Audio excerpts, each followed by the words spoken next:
कुछ बच्चों की आंखों में रेड और ऑरेंज कलर भी देखा गया था, जो काफी रेयर था। और इस तरह के बच्चों को पता लगते ही खत्म करने के ऑर्डर्स दिए गए थे, क्योंकि इनकी शक्तियां बहुत ज्यादा खतरनाक थी। जल्द ही टेस्ट के दौरान डॉक्टर को पता चला कि रूबी भी ऑरेंज है, जिसके बाद स्क्रीन पर टर्मिनेट यानी खत्म करने का मैसेज फ्लैश करने लगा। डॉक्टर ने रूबी को कुछ ना बताते हुए बड़ी शांति से एक इंजेक्शन उठा लिया, जिसकी मदद से वो शायद रूबी को खत्म करने वाला था। रूबी को एहसास हो गया था कि कुछ तो गड़बड़ जरूर है, जिसके बाद उसने भागने की कोशिश तो की, लेकिन डॉक्टर ने तुरंत उसे पकड़ लिया। पर इससे पहले कि वो उसे इंजेक्शन लगा पाता, रूबी ने डॉक्टर का हाथ पकड़कर कहा कि वो ऑरेंज नहीं ग्रीन है। इस दौरान उसकी आंखों में ऑरेंज कलर भी चमका, जिसके बाद डॉक्टर ने चुपचाप रूबी की फाइल में उसका कलर ऑरेंज से ग्रीन कर दिया। इसका मतलब ये था कि रूबी के अंदर किसी के भी दिमाग पर काबू पाने की शक्ति है।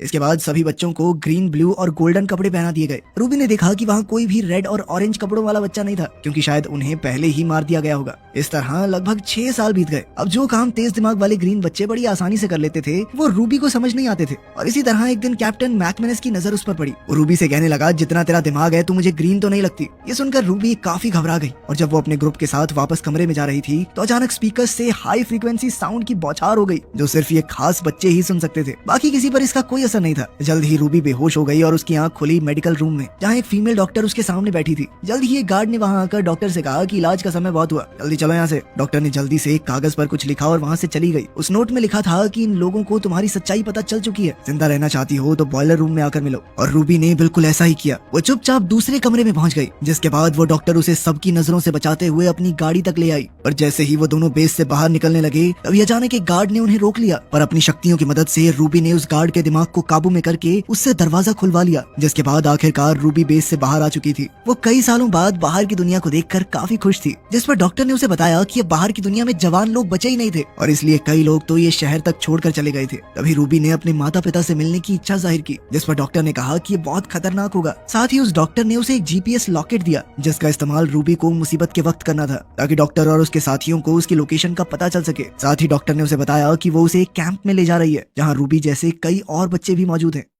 कुछ देर बाद वो डॉक्टर अपने साथी से मिली, पर जैसे ही रूबी ने उस आदमी से हाथ मिलाया, तो वो बहुत ज्यादा डर गई, क्योंकि उस आदमी के हाथ को छूते ही रूबी को एक अजीब सी विजन दिखाई दी थी, जिसमें कई सारे बच्चे भाग रहे थे। इसके बाद जब रूबी अपने कपड़े बदलने के लिए अंदर गई, तो वहाँ उसे एक और लड़की दिखाई दी, जो खुद एक गोल्डन थी। पर वो रूबी को देखते इतना ज्यादा डर गई कि उसने अचानक से रूबी के ऊपर बिजली का हमला कर दिया, और फिर वहाँ से भागकर एक वैन में छुप गई। पर इसके बावजूद भी रूबी ने उसका पीछा करके मदद की गुहार लगाई। उसकी ये बात सुनकर उस गोल्डन लड़की ने वैन का दरवाजा खोल दिया, जिसके बाद उसने रूबी को भी वैन के अंदर ही छुपा लिया। उस वक्त वैन में 2 और लोग मौजूद थे, जिनमें लियम और उसका एक दोस्त शामिल थे, जिनसे रूबी ने झूठ बोलते हुए बताया कि वो एक ग्रीन है, और इसके बावजूद भी कुछ लोग उसका पीछा कर रहे थे। उसकी ये कहानी सुनने के बाद वो लोग भी उसकी मदद के लिए तैयार हो गए, और इसी दौरान एक टीम लगातार उनका पीछा कर रही थी, और वहीं दूसरी तरफ डॉक्टर भी उनके पीछे लगी हुई थी। पर तभी लियम ने एक ब्लू आई होने की वजह से उन दोनों की गाड़ियों को तबाह कर दिया, जिसके चलते वो लोग आराम से बचकर निकल गए। कुछ देर बाद वो लोग एक सुनसान जगह पर रुके, जहाँ लियम के दोस्त को समझ नहीं आ रहा था कि आखिर रूबी एक ग्रीन होने के बावजूद ऐसे छुप छुप कर क्यों भाग रही है, क्योंकि उसके मुताबिक रूबी किसी के लिए कोई खतरा नहीं थी। पर अपनी सच्चाई को जानते हुए रूबी के पास इस सवाल का कोई जवाब नहीं था, और इसीलिए उसने इस बात पर गुस्से से जवाब दिया कि अगर तुम लोगों को मेरी मदद नहीं करनी तो जल्दी जल्दी बता दो, मैं चली जाऊंगी यहाँ से। जिस पर लियम ने उसे शांत कराते हुए बताया कि वो सभी लोग एक खास जगह जा रहे हैं, जहाँ एक ऑरेंज आंखों वाला लड़का है, जो उन सभी को सुरक्षित रख सकता है, और अगर रूबी चाहे तो वो भी उनके साथ आ सकती है। ये सुनते ही रूबी तुरंत ही इसके लिए तैयार हो गई। रास्ते में रूबी ने लियम से पूछा कि आखिर वो बेस से क्यों भागे हैं, जिस पर लियम ने उसे बताया कि असल में उन सभी पर अजीब अजीब से एक्सपेरिमेंट्स किए जाते थे, जिसके जरिए सरकार उन सभी बच्चों की एक आर्मी बनाना चाहती है, जिसका इस्तेमाल दुश्मनों के खिलाफ किया जा सके। और इन्हीं सब चीजों के चलते उन सभी ने बेस से भागने का प्लान किया था। उधर उस डॉक्टर को भी पकड़ लिया गया था, जिसने रूबी को ग्रीन होने का सर्टिफिकेट दिया था, और थोड़ी पूछताछ के बाद उसे मार दिया गया। उसी रात सोते हुए अनजाने में रूबी का हाथ लियम के हाथ से टकरा गया, जिसके बाद उसे लियम की सभी यादें दिखाई दे रही थी कि कैसे उसने बेस से भागते हुए कई सारे बच्चों को बचाने की कोशिश की थी, लेकिन वो इसमें नाकामयाब हो गया था। अगली सुबह उस गोल्डन लड़की ने रूबी को एक लाल ड्रेस दी, जिसमें वो बहुत ही खूबसूरत लग रही थी। इसके बाद वो सभी लोग दोबारा वैन में बैठकर अपनी मंजिल की ओर निकल गए, जहाँ रास्ते में प्रेसिडेंट के बेटे की एक रिकॉर्डिंग चल रही थी, जिसमें वो कह रहे थे कि अगर मैं ठीक हो सकता हूँ तो तुम क्यों नहीं।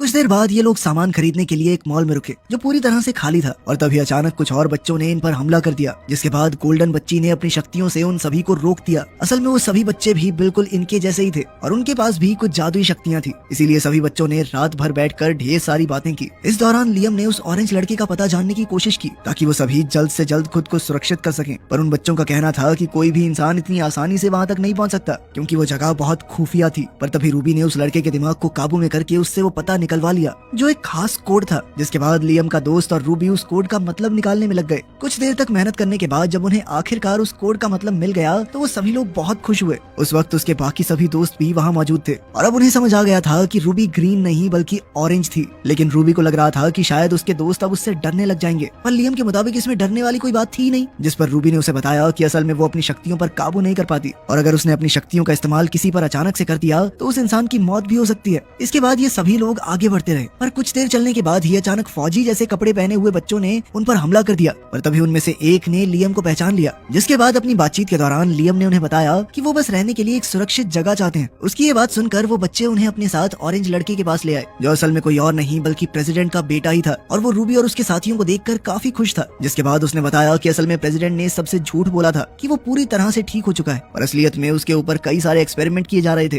और जब कोई भी एक्सपेरिमेंट सही नहीं चला तो सरकार ने कैंप बनाकर बच्चों को वहाँ रखना शुरू कर दिया। साथ ही उसने रूबी से वादा भी किया कि वो उसे अपनी शक्तियों का इस्तेमाल करना सिखाएगा। इसके बाद रूबी ने धीरे धीरे अपनी शक्तियों को जानना शुरू किया और अब वो उन पर काबू पाना भी सीख रही थी कि तभी एक दिन जब वो बहुत ज्यादा उदास थी तो वो ऑरेंज लड़का उससे मिलने के लिए आया और उसने रूबी से कहा कि सिर्फ एक ऑरेंज ही दूसरे ऑरेंज को समझ सकता है और ये कहते ही उसने रूबी का हाथ पकड़ लिया। पर ठीक उसी वक्त लियम ने उन दोनों को देख लिया जो उसे बिल्कुल पसंद नहीं आया। इधर रूबी का हाथ पकड़कर वो लड़का उसकी सभी यादों को देख पा रहा था, जिसके जरिए उसे पता चला कि आखिर उस रात रूबी के साथ क्या हुआ था। असल में जब रूबी रात को अपने माता पिता के पास गई तो उसने अनजाने में उनका हाथ पकड़कर उनकी सारी यादें मिटा दी थी, जिसके चलते वो दोनों उसे भी भूल गए। पर ये सब देखकर वो ऑरेंज लड़का बहुत ज्यादा हैरान था, क्योंकि ये सब करना तो उसे तक नहीं आता था और अब वो रूबी से ये सब सीखना चाहता था। लेकिन रूबी ने बताया कि वो खुद भी नहीं जानती कि वो ये सब कैसे कर पाती है। कुछ देर बाद जब वो कमरे से बाहर निकली तो उसकी मुलाकात लियम से हुई, जो उससे काफी नाराज था और उसका कहना था कि वो जानता है कि उन दोनों के बीच क्या चल रहा है। रूबी ने उसे समझाने की कोशिश की कि वो गलत समझ रहा है और साथ ही उसका कहना था कि वो दोनों चाहकर भी कभी पास नहीं आ सकते, क्योंकि उसे डर था कि वो लियम के साथ भी वही ना कर दे जो उसने अपने माता पिता के साथ किया था।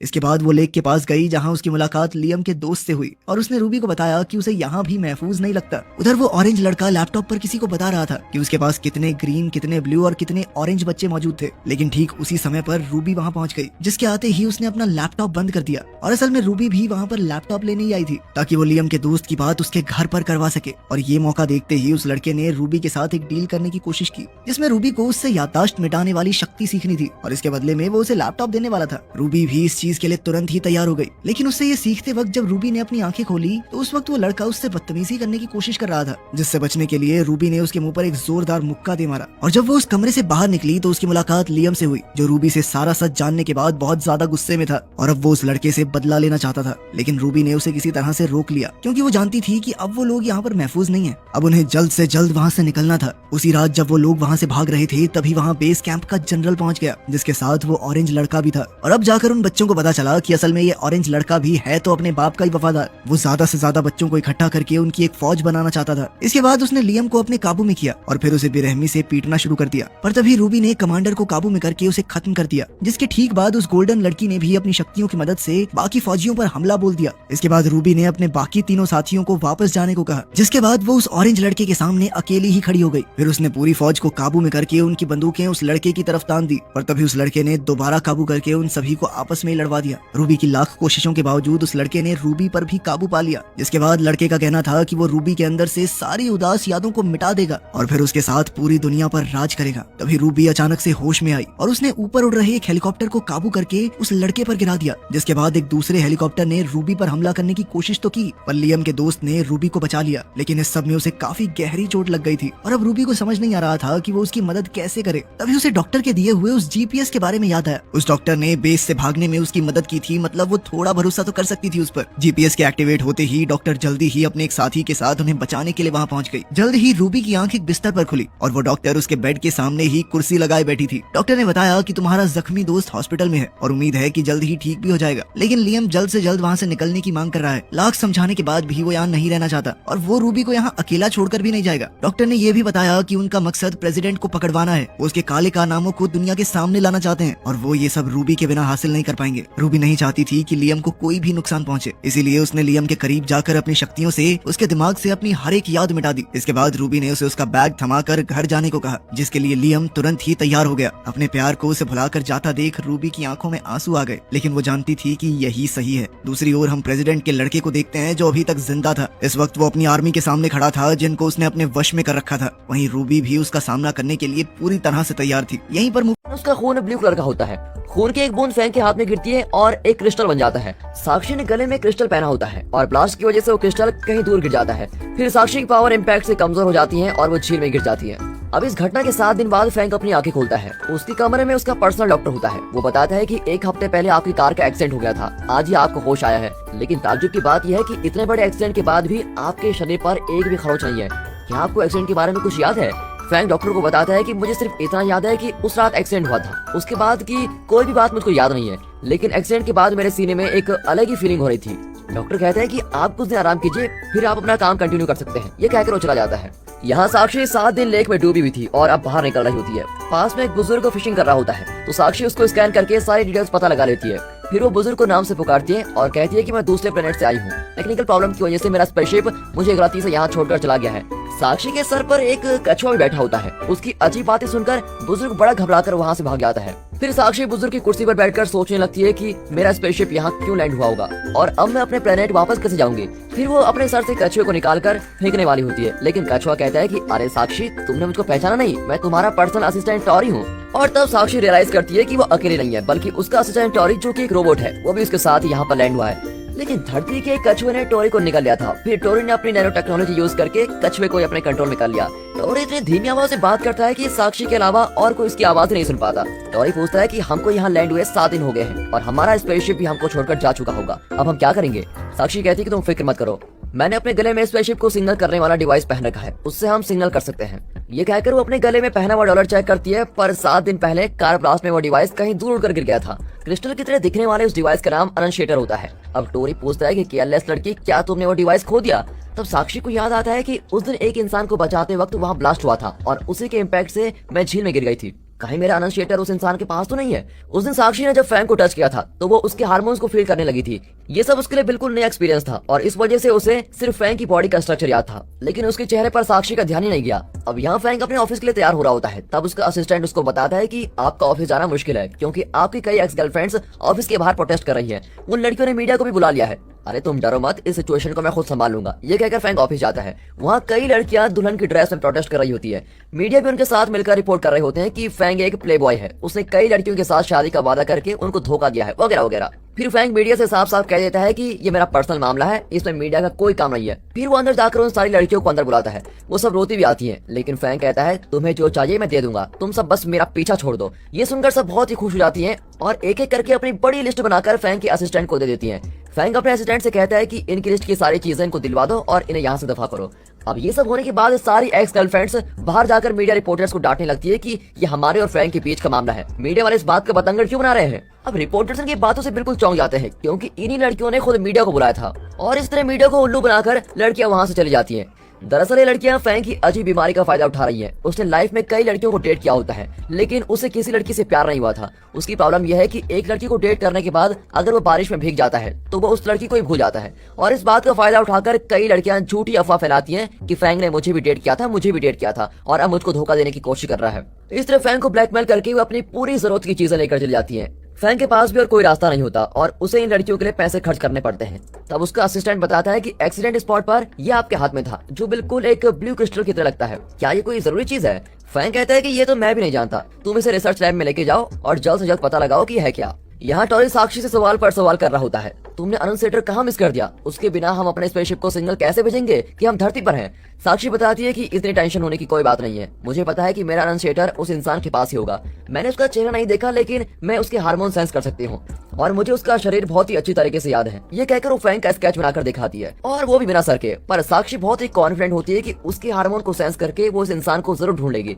अब साक्षी उन सारी जगहों पर ढूंढती है जहाँ कई इंसान होते हैं। वो एक बड़े शॉपिंग मॉल के अंदर जाती है और खूबसूरत सी ड्रेस को देखकर उससे रहा नहीं जाता और वो सारी ड्रेसेस ट्राई करने लगती है। फिर अपनी मैजिक पावर यूज करके वो झट से कोई भी ड्रेस गायब कर देती है और उसको पहनकर खुद को निहारने लगती है। फिर वो एक वेडिंग ड्रेस को देखती है। टॉरी कहता है कि ये ड्रेस तुम्हारे लिए नहीं है, धरती पर लड़कियां इसे अपनी शादी में पहनती हैं। लगता है टॉरी के पास धरती के बारे में बहुत इन्फॉर्मेशन है। साक्षी पूछती है कि ये शादी किस खेत की मूली का नाम है, तो टॉरी कंफ्यूज होता है कि अब शादी का मतलब इसको कैसे समझाऊं। इतने में साक्षी दुल्हन की ड्रेस पहन लेती है और इस तरह साक्षी बहुत ही एंजॉय कर रही होती है। लेकिन मॉल के गार्ड सोचते हैं कि वो ड्रेस चोरी करने के लिए आई है, इसलिए वो उसको चेस करने लगते हैं। फिर साक्षी बचकर बाहर आ जाती है और बाहर के ट्रैफिक की आवाजें सुनकर वो अपना सर ही पकड़ लेती है। फिर उसको फैंक की कार का ब्लास्ट याद आने लगता है और इस वजह से बहुत ही डिस्टर्ब हो जाती है। तब फैंक की कार तेजी से उस तरफ आती है और साक्षी को सड़क पर देखकर वो सडन ब्रेक मारता है। एक ही सेकंड में उसके आसपास के सभी लोग फ्रीज हो जाते हैं और कार वगैरह भी सब कुछ स्टैचू की तरह खड़ी रहती है। पर फैंक खुद फ्रीज नहीं हुआ है। वो सोचने लगता है कि मुझे तो सिर्फ एमनीसिया है, ये कौन सी नई बीमारी हो गई मुझे, सिर्फ मेरा टाइम फ्रीज क्यों हो गया है। तब वो नोटिस करता है कि साक्षी भी लड़ाई होती है। जैसे ही वो गार्ड्स की नजरों से बचकर दूसरी ओर जाती है, सब नॉर्मली चलने फिरने लगता है। फैंक के अलावा और कोई नहीं जानता कि टाइम फ्रीज हुआ है और फैंक रियलाइज करता है कि टाइम फ्रीज के वक्त सिर्फ वो और साक्षी हिल पाए थे। फिर कुछ देर बाद फैंक अपने घर पर पहुंचता है। वो अपने पर्सनल डॉक्टर को अपने चारों ओर हुई घटनाओं के बारे में सब कुछ बताता है कि मेरे साथ क्या हुआ था और मेरा एमनीसिया कौन से स्टेज पर है। और डॉक्टर कहता है कि आप जो कह रहे हैं वो एकदम इम्पॉसिबल है। आपको एक तरह का एमनीसिया जरूर है, लेकिन इस तरह टाइम फ्रीज होने की कोई चांसेस नहीं है। बहुत साल पहले आपकी माँ बारिश में भीगती हुई मर गई थी और आपको आपकी माँ से बहुत ही लगाव था, इसीलिए आप वो सदमा बर्दाश्त नहीं कर पाए, तभी आप बहुत स्ट्रेस्ड और डिप्रेस्ड रहते हैं। लेकिन वक्त के जाते आपके माइंड ने आपको स्ट्रेस से बचाने का ये तरीका निकाला। बारिश में भीगने से पहले आप अगर किसी औरत से मिलते हैं तो बारिश में भीगने के बाद आप उस औरत को भूल जाते हैं, चाहे आप उस औरत के कितने भी क्लोज क्यों न रहे हो। फिर भी आपके माइंड में उसकी सारी मेमोरी मिट जाती है। आप जिस टाइम फ्रीज की बात कर रहे हैं वो भी शायद आपके माइंड का एक खेल है, जिससे वो शायद आपको किसी स्ट्रेस से बचाना चाहता है। अब रात हो चुकी है और साक्षी अब तक फैंक की तलाश कर रही है क्योंकि उसे अपना रनसेटर वापस चाहिए। तब वो एक क्लब को देखती है, वहाँ कई मेल मॉडल्स होते हैं। साक्षी को लगता है कि फैंक यही मिलेगा क्योंकि उसका स्ट्रक्चर भी एक मॉडल की तरह था। क्लब में सब ड्रिंक करके एंजॉय कर रहे होते हैं। टॉरी साक्षी को एडवाइस करता रहता है कि देखो ये बहुत ही डेंजरस जगह है, ऊपर से ये लोग अल्कोहल पी रहे हैं, एलियंस के लिए ये बहुत ही खतरनाक ड्रग माना जाता है और तुम उनके हार्मोन को सेंस करने की कोशिश मत करना क्योंकि वो बहुत ही डेंजरस चीज है। लेकिन साक्षी एडवाइस सुनने के मूड में नहीं होती और हर मॉडल के पास जाकर उनके हार्मोन्स को सेंस करती है, लेकिन उनमें से कोई भी फैंक नहीं होता। फिर टॉरी की बात अनसुनी करके वो 2 पैक ड्रिंक कर लेती है और वो बिल्कुल नशे में हो जाती है और तब कुछ आदमी टॉरी पर श्राप डाल देते हैं। इसकी वजह से टॉरी के सर्किट्स में पानी चला जाता है और उसको शॉक लगता है और इतने में सारे आदमी वहाँ से भाग जाते हैं और साक्षी चिल्लाती है कि मेरे टॉरी पर श्राप किसने डाली। इसी बीच वहाँ पर एक आदमी गिटार बजाने लगता है। साक्षी को बहुत ही पसंद आता है और उसको शक होता है कि यही वो आदमी है जिसे उसने बचाया था। और दोस्तों इसी के साथ ये एपिसोड यहाँ पर खत्म होता है। आगे क्या होता है ये जानने के लिए इस सीरीज का एपिसोड 2 लिंक आपको डिस्क्रिप्शन में मिल जाएगा। बाकी दोस्तों मिलते हैं अगला एपिसोड के साथ, तब तक गुड बाय, अपना ख्याल रखिए and finally thanks for watching.